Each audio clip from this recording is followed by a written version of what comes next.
How y'all doing today? Hope you're having a very blessed start to your guys' weekend. I'm your host, Zach SchuZ Shoemaker, and today is a very special episode. You're not going to miss hearing from one of the top players in the country and one of the biggest writers of this past summer. He's now one of the newest members of LSU, and that's Bradley Ezewiro. You're not going to miss hearing what he has to say today. It's a can't-miss episode. But I promise you there's many more great episodes and interviews coming up that you're not going to miss. Make sure to head over to Instagram and Twitter and follow me as Zach Shoemaker to stay up to date on all future episodes. And make sure to subscribe to the podcast no matter what channel or what platform you're currently listening to. With that being said, we're going to hop right on in. Let's get going after this.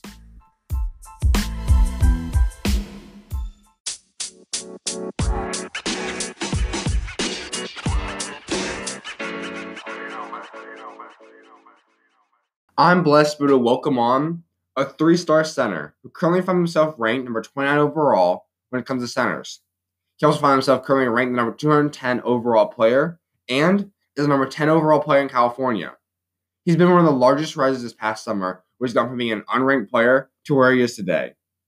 He also has now transferred to Oak Hill to play in his senior season, where he helps to put together a very memorable Geico run, and is the newest member of LSU's 2020 recruiting class. And that man is Bradley Ezewiro. What's happening, my guy?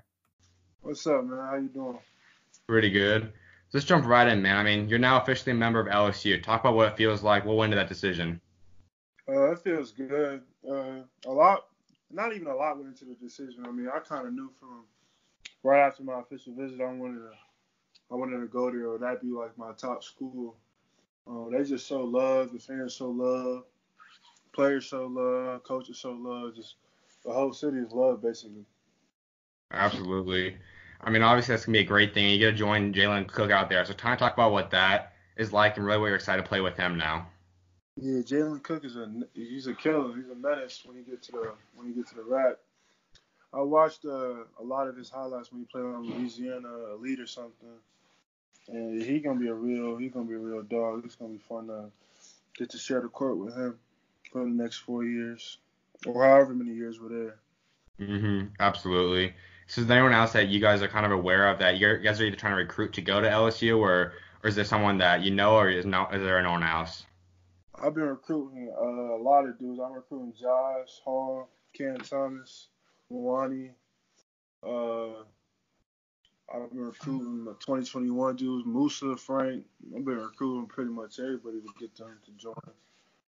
I mean, obviously LSU is something that I think a lot of people look at as really a school that has so much potential to be a great destination, to be a great elite school. And obviously we know what they can do on football. I mean, that was quite obvious this past weekend, but I think basketball is something that you see a lot of great players still come from. They're just ready for that next level to be taken. Yeah. And so kind of talk about the other schools. Obviously you had you narrowed down your top six before you commit to LSU with Tennessee, Virginia Tech, LSU, Georgia Tech, USC, and ASU. So talk about what those schools really stood out to and what you liked about those schools. Yeah, it was a hard decision. I mean, it was a hard decision when it came to like SC because I'm from Cali and ASU because they've been recruiting for a long time, and Virginia Tech because my cousin went there, and Tennessee because they're also in the SEC and they're a pretty good team also. I mean, but it just came down to LSU because that was just a clear-cut choice. My mom and my dad liked it, but all the schools did have other great things to offer. Absolutely. And so when you really were looking at a school originally on all your visits and all, really what was the thing that really stood out to you that you were looking for that you wanted to make sure that college had? Just a good program and a good conference. I was looking for a really good conference, a conference that I could grow in, a conference that I could play in, a conference that plays always on ESPN. I was looking for a coach, that's losing bigs and that wants to gain new bigs, that so I could have minutes as a freshman and I could be a contributing factor as a freshman. And I was just looking for a place, to call home for the next couple of years, and a place where, that doesn't get too boring, and a place that, the fans is always lit for basketball season, lit for football season, just lit for anything. So. Absolutely. And just a few months ago, 6 months or so ago, you obviously were a player that a lot of people knew, especially on the West Coast, but really all of a sudden things came out and it really turned into a big time show where you were one of the top players. You really started to blow up. Talk about what that really was like all of a sudden in the past few months, getting tons of offers and really blowing up. It just came with the work. Like, I was unranked, I was unnoticed, but I just kept my head, stayed in the gym.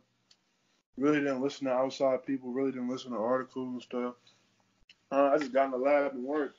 I mean, I still am not done. All the work hasn't paid off yet. So I just stay in the gym and just chill.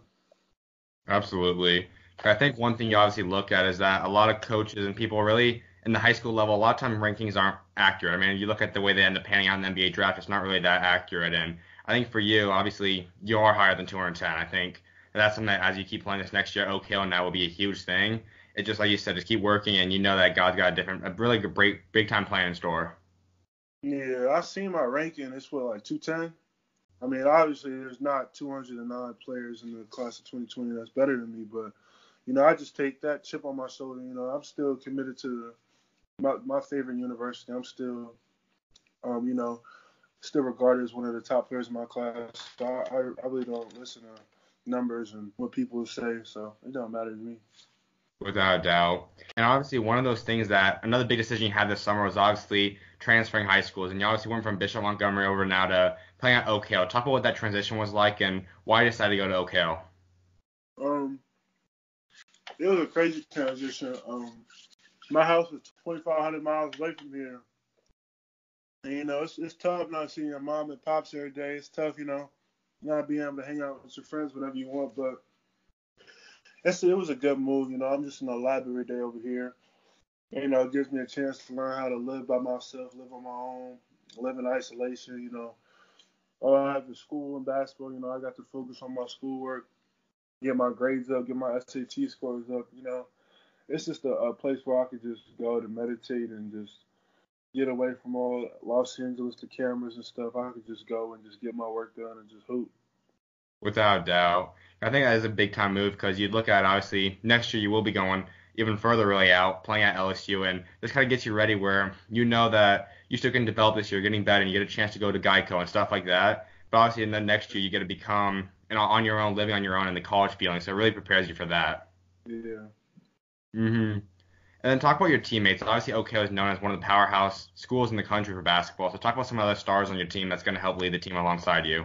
We got a really good team this year. We got, Cam Thomas, KK Robinson, Jamar Sibley, Derek Jones, Evan Johnson, Darius Maddox, E-Man. We got Jay Reed. We got some young dudes, Jay Ricks, Jay Reed, Delaney Hurd. We got a squad full of killers. So, I mean, it's gonna be scary this year. Like we got point guards, shooting guards, small forwards. We got 9, 6'10". So we're gonna be hard to stop this year. Absolutely.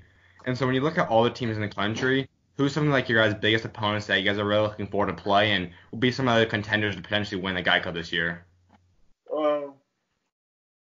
Obviously, I think we're the number one team in the country, but some tough competitions might be my guys there, Mark Berg, like K, that's my dude.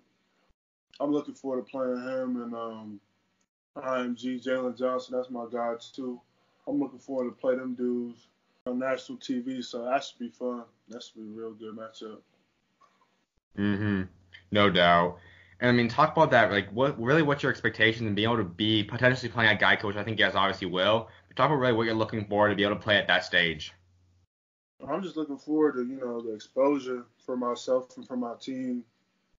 Cause it's only like Cam that's ranked in the top 25, and then the rest of us are like in the 80s, hundreds, and then 200s. So I'm just really excited for me and my team to break through the rankings and break through national high. Because I feel like we got 4 to 5 NBA players on this team. We got a whole bunch of dogs. So I feel like it's just time to wake everybody up. No doubt.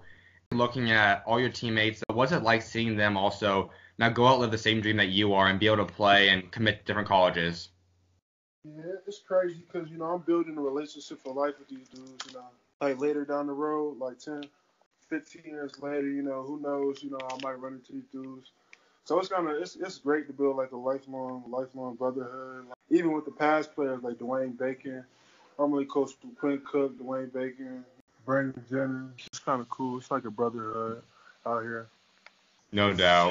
And that's something that's so special with basketball 'cause I think it's not too big of a roster, too big of a community where it's still kind of a tight community where you do see these guys that, like you said, you're going to know for the rest of your lives, obviously throughout the rest of high school and college and then playing professionally as well.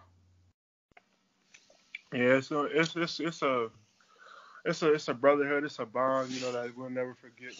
No doubt. And so is there maybe one particular guy that you really create a great bond with that you may have talked about wanting to team up with, rather at high school level, at the college level, or maybe the professional level someday? I'd probably talk to Zaire Williams, MarJon, Kyree the most, Dom Harris. Those are just like guys Paulo Banchero, Tari Eason. Those are probably dudes I just built like a bond with for life, and we just go out, we have fun together, we work out together, we call, FaceTime, I make sure they good, I make sure they straight. Those are probably like some dudes that I just probably never switch up on, and I'm just my dudes for life. Without a doubt. And something like you said, some of those guys, what maybe just have any discussions about possibly teaming up at some point at high college, and if so, where were some of those schools you guys were maybe looking at? Me and Kyree was finna go to Arkansas together, and then I'm recruiting Paulo to LSU. I'm trying to get Coach Wade to recruit him, and then MarJon, he going straight to the pros. Dom coming to Gonzaga. I'm trying to get Josh Hall, but I don't know if he's leaning toward NC State.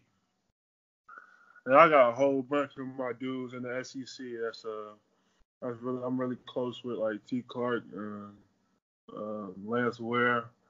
They're real cool dudes, and it's been fun getting to know them throughout the whole recruiting process and the whole, just life process. Just going through days, going through games, and going through camps, and just seeing them all the time.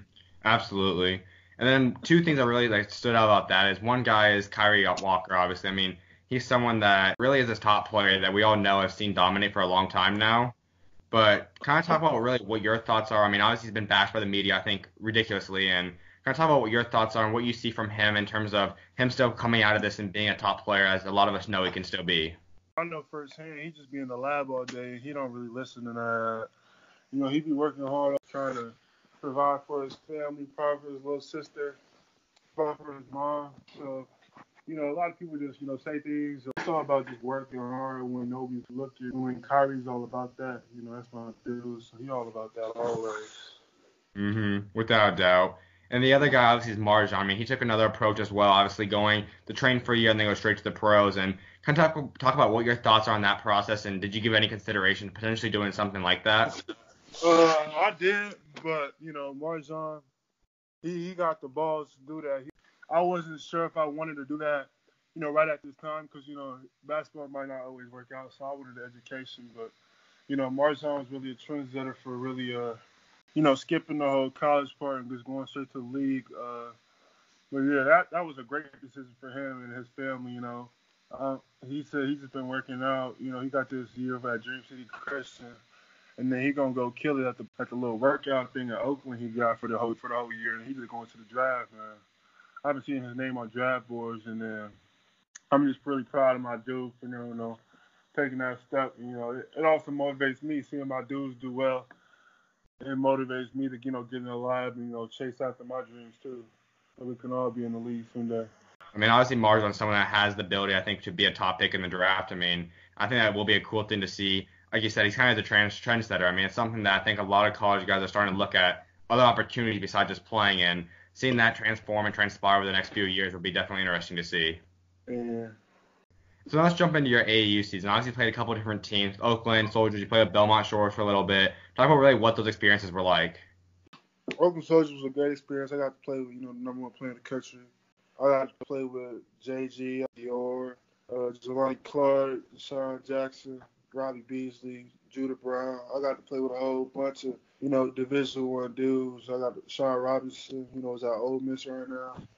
I got to play with a whole bunch of goons. So, I just thank God for, letting me play for those teams. And with Belmont Shore, John Kuminga, he's the #1 player in 2021. TJ Redwright, Keith Dinwiddie, Tari Easton again. So, it was fun playing for both of those teams. And, building relationships with my coaches and just get my name out there and just playing the sport I love. Absolutely. I mean, obviously, guys, like on Oakland Soldiers, they obviously have really a brand that built that's one of the most elite teams, really, not just in California, the West Coast, but obviously the EYBL session. And that's just something to be able to play, like you said, alongside guys like Jalen Green, like Sean Robinson, like Dior for a little bit. All this stuff is just a huge thing that, once again, you have great connections that you'll be able to see these guys throughout the rest of your life in terms of playing. Yeah. We had like great memories. Even though JG left, Dior left first session, even in Oakland, even in session 1, we still had great memories, And I'm not gonna let that he left or Dior left, I'm not gonna put that on them like all y'all left. But, they just did what was best for them. They gotta look out for their family. So I totally understand, if I was put in that situation, I'd do the same thing. So it's never like, oh, you left or you did this or you did that, Everything they do is for a reason. It's their decision. So I just just call my brothers at the end of the day and just support them to the end, to the marathon's over. Without a doubt. That's something obviously I wish a lot of media people obviously recognize, because I think a lot of people, or just people in general, like to go to the fact of saying, well, he's transferred this many times or went to this many different club teams. And that's something that maybe that is a way. And sure, is playing with one team or one club team, whatever, for all 4 years or 2 years, whatever might be good. Sure, that's great if that's best for you. But if there's an opportunity that comes that really brings you to another level, you can't really blame the guy for passing that up. Because I think for all those guys, at the end of the day, Dior still ranked top player in the country, and it's just a great thing for all of them. Whenever my dudes try to, try something new, I always encourage them, never bring them down. So it's always love from my side. Without a doubt. And then you also talked about playing with Belmont, and that was a thing. Obviously, playing with guys like Keith, like Tari, a lot of those guys is just a great thing. And you're able to play with Dinos' team, and talk about what that was like. Yeah, playing with Keith and John, Tari Easton, TJ, Joseph Hunter, Fat Daddy, it's fun playing with all them dudes. We got to be in Vegas for the weekend. We got to, play against T. Clark and Musa. We got to play against Deshaun Nix. We got to play against a whole bunch of talent. We got to play against Compton Magic. It was fun. It was fun playing against my guys with my guys. I got to play against DT and Dre. It was just a fun thing all around. Even though like we lost, we was losing that weekend. We had lost like twice that weekend. It's still love for me, because that was my last AU tournament. That's the last time I've ever put on an AU jersey. So it was fun regardless. I had fun regardless, and I don't regret nothing. That's awesome. Another big time thing you did this summer was playing in some games with the Drew League. Talk about what that experience was like and really what you enjoyed about that. Played with a whole bunch of NBA stars and NBA pro prospects. I got to play with high school. I got to see I got the guards, everybody. It's just an experience that nobody can ever take away from me. I had Sharif Shakir, BJ, Stanley Johnson, Miles Norris, KJ Martin. Like, our team was nasty, so it was crazy to play against, being coached by Shaq, having to guard Montrezl Harrell one-on-one. So it's just experiences that ain't nobody can take away from me, and it's just a big learning step in my life, and I have to put myself in a situation so that later in life I can say, I did that or I did this. That made me better. This made me better. So it's all love for me. Even though I'm playing Drew League, I'm gonna play Drew League for the next 20 years. That was my first year, so there's many more years to come. Me playing, dominating, and ultimately showing my skills in Drew League. Mm-hmm. No doubt. I mean, like you said, not just do you build great connections and something you can always say for the rest of your life. I mean, you clearly pointed out a couple of things. I mean, you got to go one-on-one against Montrezl Harrell, a proven NBA legitimate star, and be able to get that. That's just more than equips you. I mean, for a high school guy, still having a year of high school and then throughout your college career, I mean, that's going to help really benefit you from here on out, just having that experience and like you said, learning from Shaq. I mean, one of the greatest players ever to play. I mean, that's just a huge thing that forever you'll be able to learn from. Yeah. And then obviously another thing you got to have a great experience was with the Jordan game. Talk about what that experience was like and how you got into that.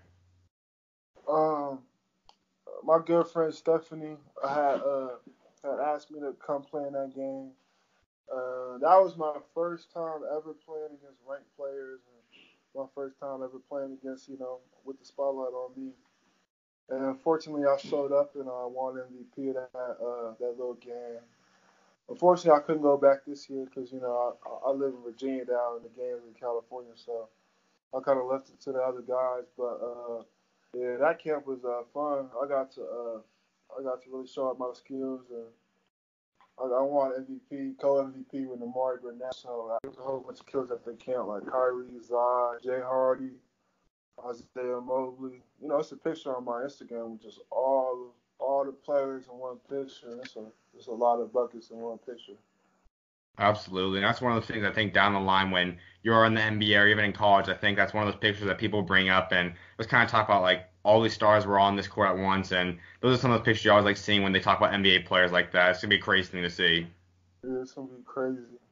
hmm And then I think a lot of people really identified one thing as really what kind of turned the page in your book and became a really breakout play, and that was from the Pangos camp. Kind of talk about what that was like and really what caused you to really explode there. Yeah, Pangos. I really blew up at Pangos, but because I had just came in with the mentality like I'm not gonna be not ranked no more. I'm not gonna be overlooked no more. So that was my first like big camp. So I just decided to go out anybody had. I just decided to block everything, rebound everything, dunk everything. I just wanted to leave all I could on the floor, in front of all the coaches, in front of all the players, so I can really establish myself as a real goon in this 2020 class. Absolutely. And so when you look at maybe guys in the next classes coming up, like the 2021 class, who's really someone you see as someone that's going to be just like you that maybe not is ranked right now, but in a year from now he'll be blowing up and be also a top player? Yeah, we got a killer on our team 2021. His name's Jalen Ricks.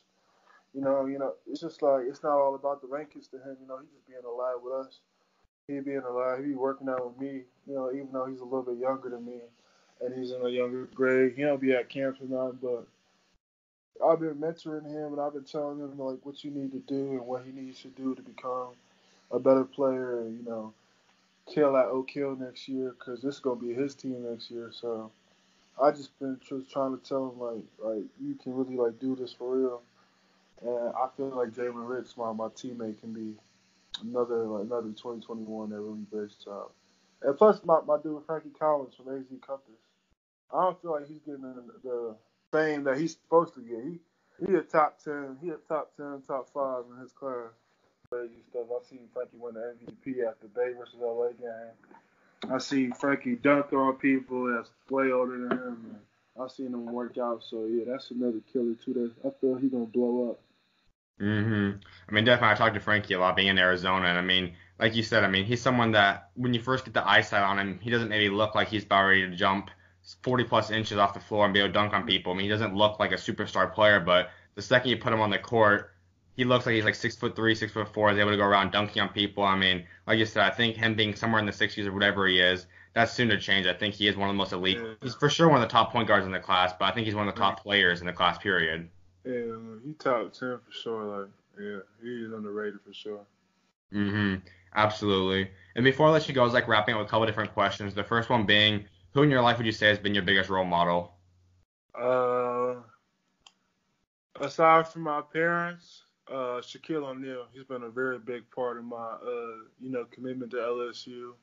Aside from my parents and God, yeah, Shaq just been trying to tell me what to do since my ninth grade year. He coached me in the ninth grade, 10th grade year. I didn't see him at all. 11th grade year, I didn't see him at all. And then my senior year, just coming in to my senior year, he was around a lot because I hang out with Shakir a lot. So he's just a big part. He was always telling me like listen to your pops and just keep your head up and just he was happy. He was excited to hear that I committed to LSU because that's where he had went. So So Shaquille O'Neal's been a pretty big role model outside my parents and God.